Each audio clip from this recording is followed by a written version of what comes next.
దేవుని నామానికి వందనాలు. మనం 10 ఆజ్ఞల ధ్యానాంశంలో మరి 8 ఆజ్ఞలను మనం చెప్పుకున్నాము. ఈరోజు 9వ ఆజ్ఞ ధ్యానం చేద్దాం. మరి 9వ ఆజ్ఞ ఏంటంటే, నీ పొరుగు వాని ఇల్లు ఆశింపకూడదు. దీని అర్థము లూథర్ చిన్న ప్రశ్నోత్తరాలు ఏమని రాయబడి ఉంటుందంటే, మనం దేవునికి భయపడి ఆయనను ప్రేమించి ప్రతి ఆజ్ఞకు కూడా ఎప్పుడైతే మనం ఆజ్ఞని మనం గౌరవిస్తామో, మనం దేవునికి భయపడి ఆయనను ప్రేమించి మన పొరుగు వాని ఇంటిని స్వాస్యంను తంత్రోపాయం చేత సంపాదించుటకును అన్యాయము న్యాయం అనిపించి దాన్ని ఆక్రమించుటకును కోరక అవి అతనికి స్వాధీనంగా నుండుటకు మనం అతనికి అనుకూలంగా నుండి తగిన సహాయము చేయవలెను అని చెప్పేసి దీని యొక్క అర్థం. మరి ఇక్కడ అంతా ఈ 9-10 ఆజ్ఞల్లో దేవుడు పొరుగువారి ఎడల మన బాధ్యతను ఎలా మనం నెరవేర్చాలి, పొరుగువారిని ఎలా ప్రేమించాలి అని చెప్పేసి ఈ 9-10 ఆజ్ఞల్లో రాయబడి ఉంది. ఇక్కడ నీ పొరుగువారిని ఇల్లు ఆశింపకూడదంటే ఒక ఇల్లనే కాదు, పొరుగువారిది ఏది కూడా మనం ఆశింపకూడదని మళ్ళీ 10వ ఆజ్ఞలో ఉంటుంది. సో రెండు కూడా కనెక్టెడ్ అన్నమాట ఇవి 2 ఆజ్ఞలు. అయితే ఇక్కడ యేసు ప్రభు కూడా మనకు తెలుసు కదా, 2వ ఆజ్ఞగా నిన్ను వలె నీ పొరుగువాన్ని ప్రేమించుము అని చెప్పారు. మరి ఇది చెయ్యాలి అంటే మనలో ఉన్న స్వార్థం అంతా మనం విడిచిపెట్టి పొరుగువారిని ప్రేమించాలి. ఇప్పుడు చాలా స్వార్థపూరిత కుటుంబాలు ఉంటున్నాయి. పొరుగువారి సంగతి పట్టించకుండా ఎవరికి వారి గృహము, వారి ఇల్లు, వారి పిల్లలు, వారి కుటుంబం అంతవరకే. కాబట్టి ఎప్పుడైతే మనం మన స్వార్థాన్ని వదిలిపెడతామో అప్పుడు మనం కొంచెం అన్నా మన పొరుగువారిని ప్రేమించగలిగిన వారం అవుతాం. మరి పౌలు భక్తుడు కొరింథీయులకు రాసిన పత్రిక 13 అంతా కూడా దేవుని ప్రేమను గురించి రాయబడి ఉంటుంది. మనకి ఎన్ని వరాలున్నా ఎన్ని తలాంతులున్నా చివరికి నిలిచేది ప్రేమయే అంటారు. ఇక్కడ ఏమని రాయబడి ఉంటుందంటే, ఆ ప్రేమ అనేదే అది ఫౌండేషన్. ఇక్కడ ఏమని రాయబడి ఉంటుందంటే, కాగా విశ్వాసము, నిరీక్షణ, ప్రేమ ఈ 3 నిలుచును, వీటిలో శ్రేష్టమైనది ప్రేమయే. కాబట్టి మనకి ప్రేమ అనేది ఉంటే మనం ఇతరులను ప్రేమించగలము. మన హృదయంలో ఈ ప్రేమ అనేది ఉండాలి. అప్పుడు మన పొరుగు వారిని మనం ప్రేమించగలిగిన వారం అవుతాం. మరి అదే వాక్యం లేవీకాండం 19:9-18 వరకు ఇలాగ రాయబడి ఉంది. మీరు మీ భూమి పంటను కోయినప్పుడు నీ పొలం యొక్క ఒరలను పూర్తిగా కోయకూడదు, నీ కోతలో పరిగెను ఏరుకొనకూడదు, నీ ఫలవృక్షముల తోట పరిగెను కూర్చుకొనకూడదు, నీ ఫలవృక్షం తోటలో రాలిన పండ్లను ఏరుకొనకూడదు, బీదలకును పరదేశులకును వాటిని విడిచిపెట్టవాలి. సో మన పొలంలో పండిందన్నీ మనం తీసేసుకోకూడదు, కొంచెం అన్నా బీదలకు పరదేశులకు విడిచిపెట్టాలి. అదే పొరుగు అని ఎడల ప్రేమ. అలాగే ఇక్కడ 12 ఏమని రాయబడి ఉందంటే, నా నామం బట్టి అబద్ధ ప్రమాణం చేయకూడదు, నీ దేవుని నామంని అపవిత్రపరచకూడదు. 15లో ఉంటుంది ఏమనంటే, బీదవాడని పక్షపాతం చేయకూడదు, గొప్పవాడని అభిమానం చూపకూడదు.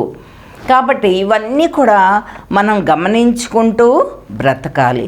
అలాగే దీంట్లోనే 18వ వచనంలో ఏమని రాయబడి ఉంటుందంటే, కీడుకు ప్రతి కీడు చేయకూడదు. మరి మన పొరుగువారు మనల్ని ఎప్పుడన్నా ఇబ్బంది పెట్టినా చేసినా మనం వాళ్ళ కీడు చేయాలని ఎప్పుడు కోరుకోకూడదు. అది తప్పు. వారిని క్షమించాలి. యేసుప్రభు మనకి ఆ క్షమించే హృదయాన్ని ఇచ్చారు కాబట్టి మనము పొరుగువారు మనకి ఏమైనా చేసినా కూడా వారిని క్షమించి వారిని ప్రేమించబద్దులమై ఉన్నాము. మరి యేసుప్రభు ఈ 10 ఆజ్ఞల్ని 2 ఆజ్ఞలుగా చేస్తూ 2వ ఆజ్ఞ అయిన నిన్ను వలె నీ పొరుగువాన్ని ప్రేమించమని చెప్తున్నప్పుడు ఇక్కడ ఈ ప్రధానమైనది ఏది అని శాస్త్రుల్లో ఒకడు యేసుప్రభుని అడిగారంట. అప్పుడు యేసుప్రభు ఏమని చెప్పారంటే, ఇది మార్కు సువార్త 12:29-34 వరకు ఒకసారి చదువుకోండి. అప్పుడు ఆ శాస్త్రి, బోధకుడా బాగుగా చెప్పితివి, ఆయన అద్వితీయుడనియు ఆయన తప్ప వేరొకడు లేడనియు నువ్వు చెప్పిన మాట సత్యమే అని చివరికి యేసు ప్రభు చెప్పిన మాటలకు శాస్త్రి ఒప్పుకుంటాడనమాట. అలాగే రోమీలకు రాసిన పత్రిక 15:1-2 ఇలాగ రాయబడి ఉంది. ఏంటంటే, బలవంతులమైన మనము మనలను మనమే సంతోషపరచుకొనక బలహీనుల దౌర్బల్యములను భరించుటకు బద్ధులమై ఉన్నాము.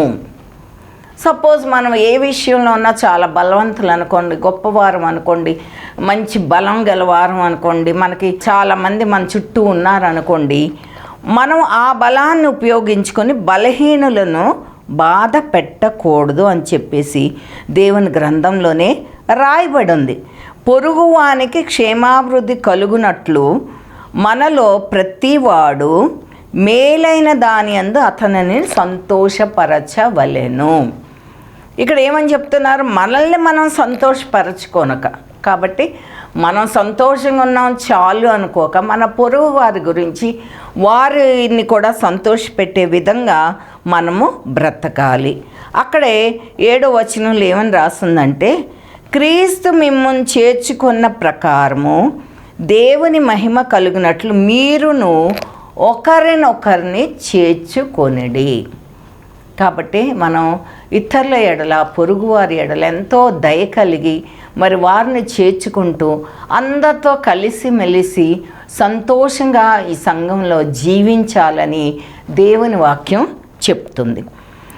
అలాగే ఇక్కడ గల్తీలకు రాసిన పత్రిక 5:13-14 ఇలా రాయబడి ఉంటుంది. ఏమనంటే, మీరు స్వతంత్రులుగా ఉండుటకు పిలువబడిరి, ప్రేమ కలిగిన వారై ఒకరినొకరు దాసులై ఉండుడి. ధర్మశాస్త్రమంతయు నిన్ను వలె నీ పొరుగువాన్ని ప్రేమించుము అను ఒక మాటలో సంపూర్ణమై ఉన్నది. కాబట్టి దేవుని గ్రంథంలో ఎన్నో చోట్ల ఇది రాయబడి ఉంది. ధర్మశాస్త్రం అంతట్లో కూడా అంట నిన్ను వలె నీ పొరుగువాన్ని ప్రేమించుము అని రాయబడి ఉంది.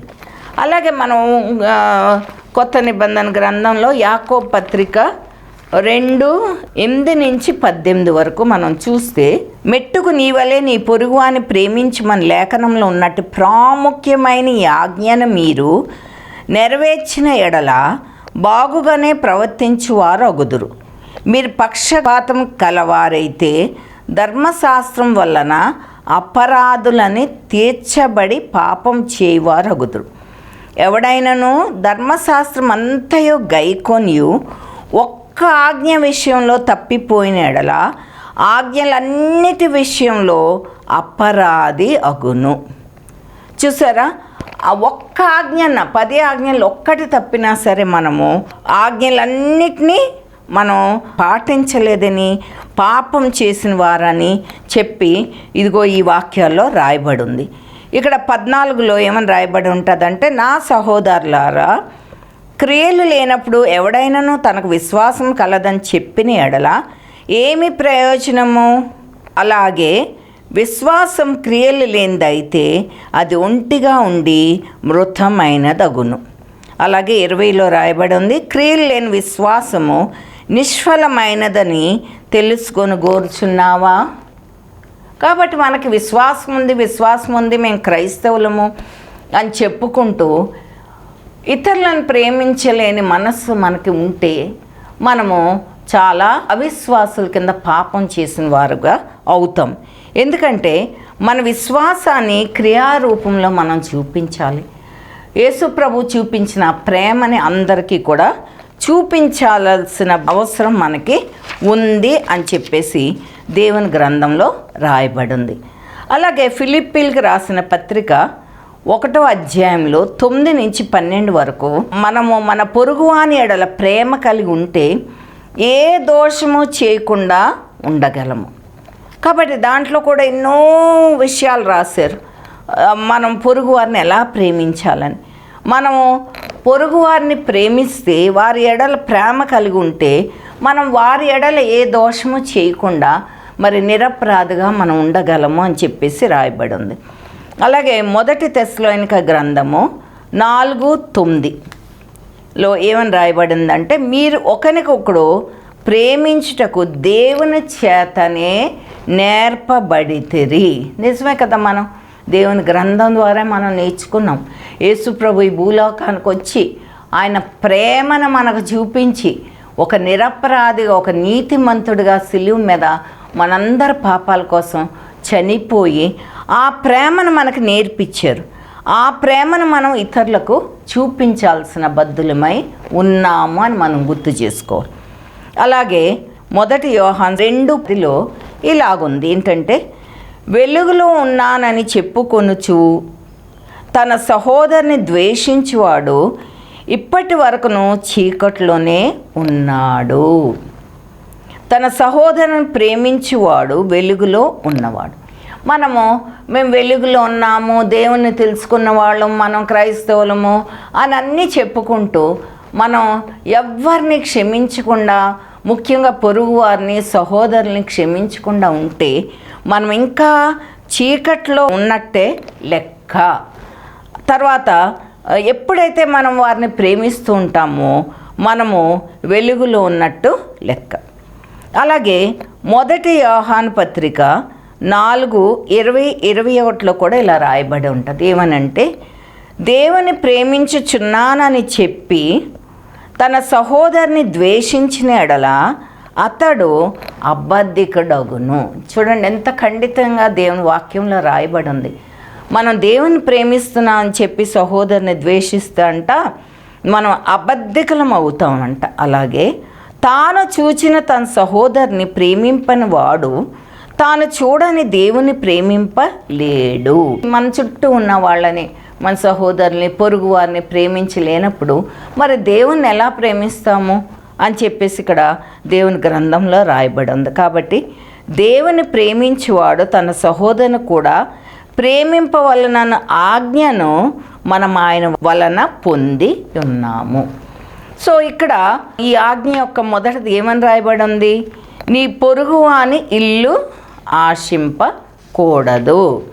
నిజంగా నేనే ఒక విక్టిమ్ని అయ్యాను అన్నమాట. నాకు 2 ఇళ్ళు పోయినాయి కేవలం పొరుగువారి వల్ల. నీ పొరుగువాని ఇల్లు ఆశింపకూడదు అన్నారు. ఒక ఇల్లు అయితే ఎవరో పేదవారికి ఎక్కడో దూరంలో ఉందని వాళ్ళు అన్నారు. మా స్టూడెంట్ వాళ్ళ తల్లిదండ్రులు, అమ్మ మేము వెళ్ళి అక్కడ ఉంటామమ్మా, అబ్బాయిని అడుగు అని చెప్తే సరేనండి, తక్కువ రెంట్లు కదా దూరంలో అని చెప్పేసి వాళ్ళకి ఇప్పించాను. వాళ్ళు అక్కడ ఉంటూ మరి మా హస్బెండ్ వెళ్ళి రెంట్ కోసం వెళ్ళినప్పుడు నెమ్మదిగా ఆయన మచ్చిక చేసేసుకుని, ఏమండి మీకు ఇంకా 2 ఇళ్ళు ఉన్నాయి కదా, అది మాకు అమ్మేసేయండి అని చెప్పేసి అన్నప్పుడు నేను చాలా బాధపడ్డాను. వీళ్ళు ఇంతగా ఆయన్ని అలా ఇన్ఫ్లుయెన్స్ చేసేసి చివరికి అమ్మే పరిస్థితి తీసుకొచ్చి ఆయన అమ్మేస్తా అన్నారు. మనం ఆడవాళ్ళం ఏమీ నో అని చెప్పలేము కదా. అయితే అమ్మేసేయండి అన్నాను. కానీ ఎంతో ప్రార్థన చేసుకుంటే ఎంత ఆశ్చర్యకరమైన దేవుడు అంటే, వాళ్ళు కొనేసుకున్నారు, నేను తప్పకుండా సంతకాలు పెట్టాల్సి వచ్చింది. కానీ వాళ్ళకి ఏవో ఇంట్రెస్ట్లు ఎక్కువైనాయి ఏదో అని చెప్పేసి తర్వాత మళ్ళీ వద్దన్నారు. అప్పుడు నేను అన్నాను, ఇంకా నాకేం చెప్పబాకండి అని చెప్పేసి ఊరుకున్నాను. ఆ ఇల్లు నాకు మళ్ళీ దేవుడు నాకు తిరిగి ఇచ్చాడు. కాబట్టి మన దేవుడు అన్యాయస్తుడు కాదు, మన పక్షంగా ఉండే దేవుడు. అలాగే ఇంకొక ఇల్లు 2 కొలీగ్స్ కలిసి కట్టుకున్నారు. ఆ ఇల్లు కట్టుకున్నప్పుడు చాలా ప్లాన్ వేసేసి కొలీగ్ ఏం చేశాడంటే, మా హస్బెండ్ని, పాపం ఈయన చాలా నెమ్మదిగా మెత్తగా ఉండేవాళ్ళు, ఆ ఇల్లు నాకు అమ్మేసి నువ్వు ఇంకొక అపార్ట్మెంట్ కొనుక్కున్నావు కదా అని చెప్పేసి ఆయన్ని నెమ్మదిగా వశపరుచుకుని, అంటే అన్యాయంగా కూడా వాళ్ళు వశపరుచుకుంటారనమాట. వశపరుచుకుని ఆ ఇల్లు కూడా అమ్మేసేటట్లుగా చేశారు. ఆయన దేవుని కృపామయుడైన నా దేవుడు మళ్ళీ నాకు 2 ఇళ్ళు ఇచ్చారు. పోయిన ఇల్లుకి తిరిగి దేవుడు ఇచ్చాడు. కాబట్టి దేవుడు మన పక్షంగా ఉంటే మనం ఏం నష్టపోం. కానీ ఇలాగా పొరుగు అని ఇల్లు ఆశింపకూడదు అని చెప్పాక కూడా చాలామంది ఏం చేస్తారంటే ఏదో ఒక విధంగా మన యొక్క ఆస్తిని కానీ మన యొక్క ఇళ్ళను కానీ దోచుకోవడానికి ప్రయత్నం చేస్తారు. అలాగే మనం కూడా వాళ్ళకి హాని చేయకూడదు. వాళ్ళ ఇల్లుని మనం ఆశించి వాళ్ళ ఇల్లుని మనం స్వాధీనపరచుకోవడానికి చూడకూడదు. ఇలాగా చాలా ఆ 2 విషయాల్లో నేనే ఒక విక్టిమ్ని అయ్యాను ఆ విషయంలో. అయితే ఇక్కడ ఇంకా సామెతలు 24:17 ఏమని రాయబడి ఉంటుందంటే, నీ శత్రువు పడినప్పుడు సంతోషింపకము, వాడు తొట్టిల్లినప్పుడు నీవు మనస్సున ఉల్లసింపకము. యెహోవా అది చూచి అసహ్యించుకొని వాని మీద నుండి తన కోపము త్రిప్పుకొనునేమో. అలాగే మనం ఏం చేస్తామంటే, ఒక్కోసారి చాలామంది పొరుగు వారికి ఏదైనా జరిగితే, పొరుగు వారి మీద మనకి నచ్చలేదనుకో, వాళ్ళతో మనకి సఖ్యత లేదనుకో, వాళ్ళకి ఏదైనా జరిగితే సంతోషిస్తారు. కాబట్టి అలా కూడా సంతోషించద్దు అని చెప్పేసి దేవుని వాక్యంలో క్లియర్గా రాయబడి ఉంది. వాళ్ళకి ఏదైనా జరిగినప్పుడు, వారు పడినప్పుడు సంతోషింపకు. ఎందుకంటే అలా చేస్తే ఆ యొక్క శాపము, ఆ యొక్క శిక్ష మనకు వస్తుంది అని చెప్పేసి దేవుని వాక్యంలో క్లియర్గా రాయబడి ఉంది. అలాగే సామెతల గ్రంథంలో 25, 21, 22 చదువుకుందాం.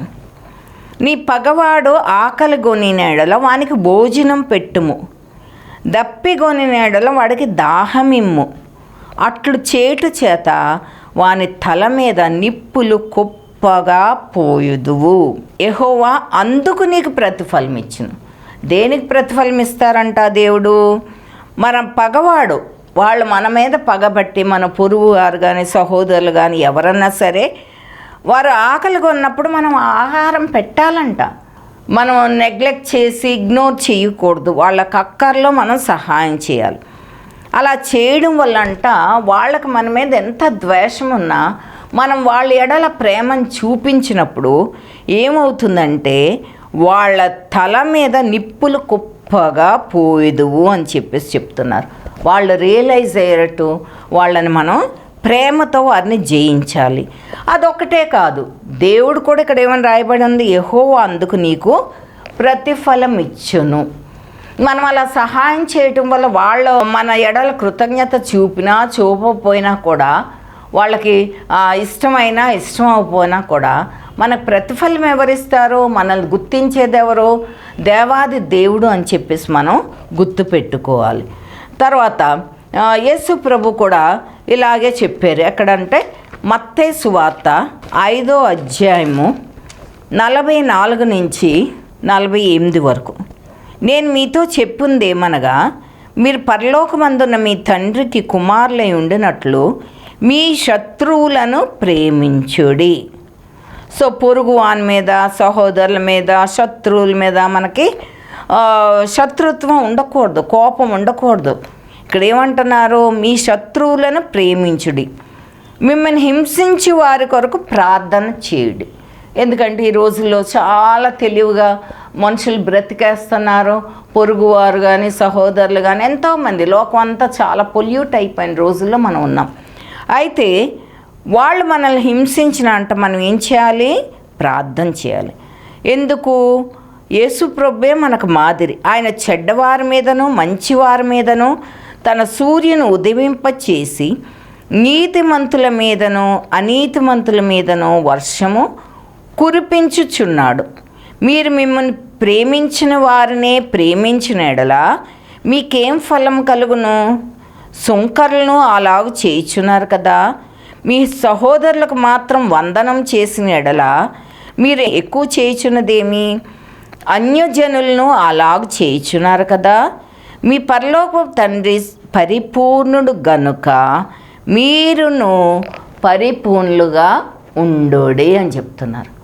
కాబట్టి మనల్ని ప్రేమించిన వారిని ప్రేమించడం, మనల్ని గురించి ఏదైనా పట్టించుకున్న వాళ్ళని పట్టించుకోవడం, వాళ్ళకు వందనం చెప్పడం, ఇవన్నీ అన్యజనులు కూడా చేస్తున్నారు కదా. మీకు వారికి తేడా ఏంటి? క్రీస్తు ప్రేమను మీరు ఎలా చూపిస్తున్నారు, ఎక్కడ చూపిస్తున్నారు అని చెప్పి, మన పరలోక తండ్రి పరిపూర్ణుడు కాబట్టి మనం కూడా పరిపూర్ణులుగా ఉండాలని దేవుడు కోరుకుంటున్నారు. అలాగే రోమిల్కి రాసిన పత్రిక 12వ అధ్యాయము 17 నుంచి 21 వరకు ఏమని రాయబడిందో చూద్దాం. కీడుకు ప్రతి కీడు ఎవరికి చేయవద్దు, మనుషులందరి దృష్టికి యోగ్యమైన వాటిని గూర్చి ఆలోచన కలిగి ఉండుడి. సఖ్యమైతే మీ చేతనంత మట్టుకు సమస్త మనుషులతో సమాధానంగా ఉండుడి. అందరితో సమాధానంగా ఉండండి అని యేసుప్రభు చెప్తున్నారు. ప్రియులారా, మీకు మీరే పగ తీర్చుకొనక దేవుని ఉగ్రతకు చోటియ్యుడి. పగ తీర్చుట నా పని, నేనే ప్రతిఫలం నిత్తునని ప్రభువు చెప్పుచున్నాడని వ్రాయబడి ఉన్నది. సో మనం ఎప్పుడూ కూడా కీడుకు ప్రతికీడు చేయడం కానీ, మనకు నచ్చని వారి మీద పగ తీర్చు, వారు ఏదైనా మనకు చేస్తే పగ తీర్చుకోవడం కానీ అలాంటివి మనం చేయకూడదు. అది దేవునికే అప్పగించాలి. ప్రార్థించి మౌనంగా ఉండి దేవునికి అప్పగిస్తే దేవుడు మన పక్షంగా ఉండి మనకు జయమిస్తారు. ఇంకా ఇక్కడ ఏమని చెప్తున్నారో చూద్దాం. కాబట్టి నీ శత్రువు ఆకలిగొని ఉంటే అతనికి భోజనం పెట్టుము, దప్పికొని ఉంటే దాహమిమ్ము. అలాగు చేయటం వలన అతని తల మీద నిప్పులు కుప్పగా పోయిదువు. చూసారా, మరి ఒకసారి రాయబడి ఉంది దేవుని గ్రంథంలో. మనం మంచి చేస్తే అంట మన శత్రువు మీద, సహోదరుని మీద నిప్పులు వారి తల మీద కుప్పగా పోసేటట్టు ఉంటుందంట. కీడు వలన జయింపబడక మేలు చేత కీడును జయించుము. కాబట్టి ఇది ఆలోచిస్తే చాలా అర్థం ఉంది దీంట్లో. కీడు వలన జయింపబడక మేలు చేత కీడును జయించుము అని చెప్పేసి రాయబడింది. అలాగే పరదేశులకు, మన దేశస్తులు కానోళ్ళు, లేకపోతే వేరే స్టేట్ నుంచి వచ్చిన వాళ్ళని, అలాంటి వాళ్ళందరినీ కూడా మనము ప్రేమగా చూడాలి. ఎలా అవుతారంటే ఒక కాస్ట్ వాళ్ళు, ఒక రేస్ వాళ్ళు అందరు కలిసిపోతారు. వేరే వాళ్ళు వాళ్ళ మధ్యకు వస్తే వాళ్ళని దూరంగా పెట్టేస్తూ ఉంటారు. కాబట్టి ద్వితీయోపదేశకాండము 27వ అధ్యాయంలో ఇలాగూ రాయబడి ఉంది. దాని గురించి ఏంటంటే, పరదేశికి కానీ, తండ్రి లేని వానికి కానీ, విధవరాలకి కానీ న్యాయము తప్పి తీర్పు తీర్చువాడు శాపగ్రస్తుడగును అని మోషే చెప్పారు.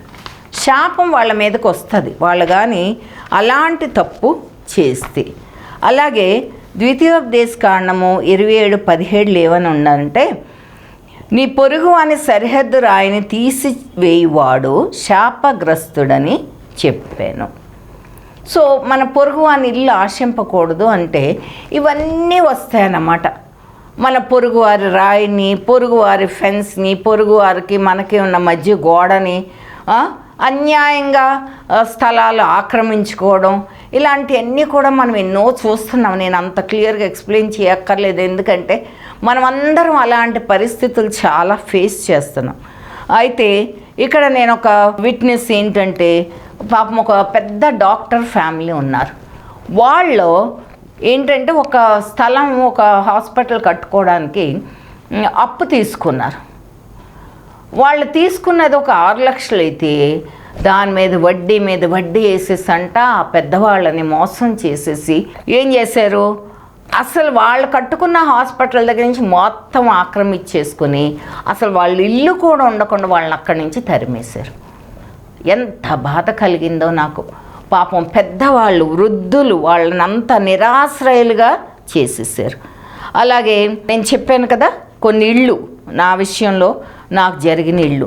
కాబట్టి ఇలాంటివన్నీ కూడా మనం ఎంతో జాగ్రత్తగా ఉండాలి. చివరగా 2 వాక్యాలు చదివి మనం పొరుగు అంది ఏది ఎలా ఆశించకూడదు, ఇల్లును ఆశించకూడదు అనేది మనం చూద్దాం. 2 వాక్యాలు చదువుతాను. మత్తయి సువార్త 25వ అధ్యాయము 31 నుంచి 46 వరకు. ఇక్కడ ఎవరు పరలోకానికి స్వాస్యులు అవుతారు, ఎవరికి పరలోకం దక్కుద్ది అని ఇక్కడ యేసు ప్రభువే చెప్తున్నారు. ఏమనంటే, తన మహిమతో మనుష్య కుమారుడు అతనితో కూడా సమస్త దూతలను వచ్చినప్పుడు ఆయన తన మహిమ గల సింహాసనం మీద ఆసీనుడై ఉన్నాడు. అప్పుడు తన కుడి వైపున గొర్రెలను, ఎడం వైపున మేకలను నిలవబెట్టును. అప్పుడు రాజు తన కుడివైపున ఉన్న వారిని చూచి, నా తండ్రి చేత ఆశీర్వదింపబడిన వారులారా రండి, లోకం పుట్టినది మొదలుకొని మీ కొరకు సిద్ధపరచబడిన రాజ్యంను స్వతంత్రించుకోండి. వాళ్ళు ఆశ్చర్యపోతారంట. అప్పుడు యేసుప్రభు ఏం చెప్తున్నా చూడండి, నేను ఆకలి గొంటిని మీరు నాకు భోజనం పెట్టితిరి, దప్పిగొంటిని నాకు దాహం ఇచ్చితిరి, పరదేశినై ఉంటిని నన్ను చేర్చుకొంటిరి, దిగంబరనై ఉంటిని నాకు బట్టలు ఇచ్చితిరి, రోగినై ఉంటిని నన్ను చూడవచ్చితిరి, చెరసాల్లో ఉంటిని నా యొద్దకు వచ్చితిరి అని చెప్పాను. అందుకు నీతిమంతులు, ప్రభువా ఎప్పుడు నీవు ఆకలి కొన్నట్టు చూచి నీకు ఆహారం ఇచ్చితమి, దప్పిగొంటే దాహం ఇచ్చితమి అని అడిగినప్పుడు ఆయన చెప్పిన సమాధానం ఇక్కడ చూడండి. ఆయన ఏం చెప్తారంటే, మిల్కిల్ అల్పులైన ఈ నా సహోదరులో ఒకనికి మీరు చేసితిరి గనుక నాకు చేసితిరని నిశ్చయంగా నీతో చెప్పుచున్నానని వారితో అనును. మన సహోదరులకు పొరుగు వారికి చేసింది అది మనం దేవునికి చేసినట్టే లెక్క. కాబట్టి అలాగే మేకల్ని పక్కకు పెట్టిన వాళ్ళని మీరు నిత్య అగ్నిలోనికి పోడి అన్నప్పుడు వాళ్ళు అంటారంట, మీరెప్పుడు ఆకలి కొన్నారు మేము పెట్టలేదు అని అడిగితే దేవుడు అంటాడంట, అందుకైన మిక్కిలి అల్పులైన వీరిలో ఒకరికైనాను మీరు ఇలాగూ చేయలేదు గనుక నాకు చేయలేదని మీతో నిశ్చయంగా చెప్పుచున్నానని వారితో అనును. కాబట్టి మనం ఇది గుర్తుపెట్టుకొని, ఇప్పుడు మనము అన్యజనుల్లానే పూజలు ఏమీ చెయ్యం కాబట్టి మనం దేవునికి ఏమీ ఇవ్వక్కర్లేదు.